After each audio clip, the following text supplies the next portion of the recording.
Rachel, there's been some online dialogue about trends that Gen Zers think that they started that actually are things older generations have already done. And they just give it a new name. And they're like, you guys are so lame. You're not relevant. We're like, we literally invented everything you love. Yeah, they're like, okay, here's the new one. Ready? At-home dinner parties. AKA supper club? Yes, or casserole like dishes. That's like all we did. How about fellowship potluck? And the what's the fellowship hall at church? Oh yeah. There's a name though that a lot of churches use. What is it? Oh shoot. Instead of fellowship hall. Not a fellowship hall, but a gathering room? I don't know. But there's a word. And that's what you do. So basically everything that's cool is something the Baptists invented back in the day. Yeah, that's right. It's finally cool again. Another one is cash stuffing. They're like, oh my gosh, you can actually take cash out of the bank, put it in envelopes, stuff the envelope with cash, and you pay out of the envelope, and it's called cash stuffing. Or like Dave Ramsey envelope system, anyone? We called it the envelope system. I know. My gosh. So funny. There's nothing new under the sun, as Ecclesiastes says. Thank you. One of my favorite emo books of the Bible.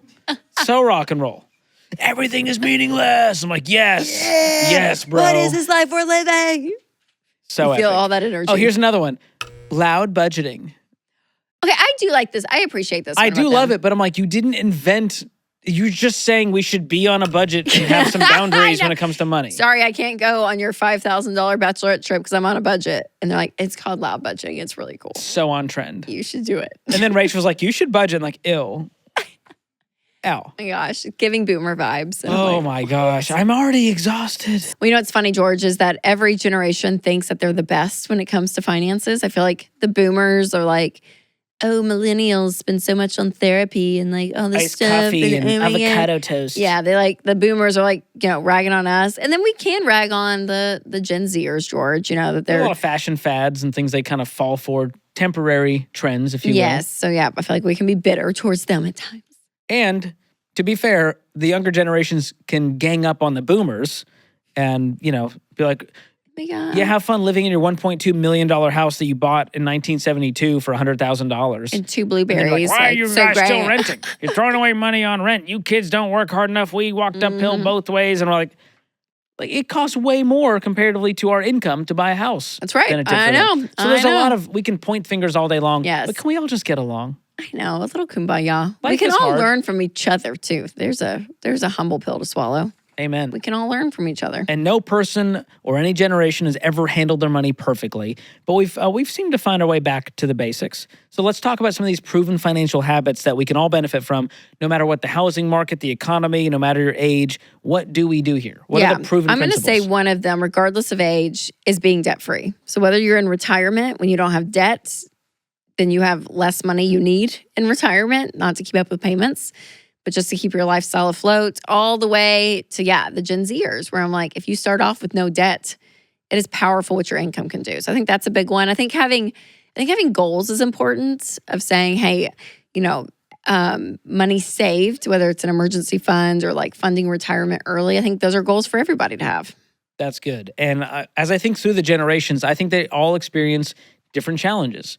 Like you mentioned with the boomers, they probably didn't save enough. They were relying on, Social Security or a pension, and they didn't realize how expensive life would be at this point. And for the Gen Xers, they're trying to take care of the kids plus the parents, and that's a heavy burden to bear. And so, like you mentioned, staying debt-free is one of the best ways to have margin to cover healthcare expenses or family or the kids or college. And for the millennials out there, they've been hanging on to debt for way longer than should be legal. Yeah. And they think like, well, I'm going to wait on forgiveness or some outside force to help me when the market's better. And I'm like, guys, you got to just take control. Totally. Yeah. And so regardless of your generation, it's up to you to prepare. Yep. You know what's That's funny the theme. too, when it comes to all these money principles, whether we're talking about giving or saving, investing, debt-free living, all of it, I think each generation can have their pro and con with it. Like I do think, the Gen Zers, they are finding these old-fashioned trends to be like, oh my God, this is great, cash stuffing and all of it. But they can also get caught, I think, more in probably the instant gratification, the hype of things. Some of the get rich quick, some of the new trends like crypto and, investing and millennials, apps. I think we can be sour at times of like the student loan stuff. I feel like we were the generation that really felt the student loan debacle happen. We really did. And we can be down on that. But then I also think that we are coming of age of like, okay, like we have to be serious about this, right? So there's like a seriousness to it. Gen X, the boomers, all of them. I think every generation has pros when it comes to these, money concepts and some cons where there can be some either like pride or aloofness or closed-mindedness, whatever it is. So, or just the financial challenges. The housing market has been crazy. And so if you're Gen Z or millennial and you are dreaming of being a homeowner, it's harder to get in. Yeah. It's easy to get cynical there. And so get in when you are financially ready, which means you're debt-free, you've got the emergency fund, you've been saving that down payment. It might mean you have to change where you live, what kind of house you get for your first home, increasing your income, making sacrifices. But I just want to encourage all the generations that for the boomers, you can retire with dignity. There's still hope. For the Gen Zers, you can enjoy your life and you don't have to wait 35 years to hope that you have enough in retirement. All of these things are possible. And the Ramsey plan is the best version of that applies to everyone. For sure. And doing a budget regardless of your age.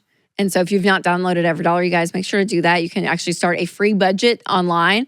We'll put a link in the description so you can check that out. But yeah, these things are great, George. I think it's great. And I think, again, every generation can learn from the next. Yep. And in every generation, there's some duds and there's some amazing ones. Yes. So there's some Gen Zers I've met who blow my mind. They're like 16 years old and they're making $60,000 a year with side hustles. It's crazy. And there's some generations that I'm like, listen, this is on you. Like at some point, you have to take responsibility for your own life. And you can't just blame outside factors and other generations and the economy.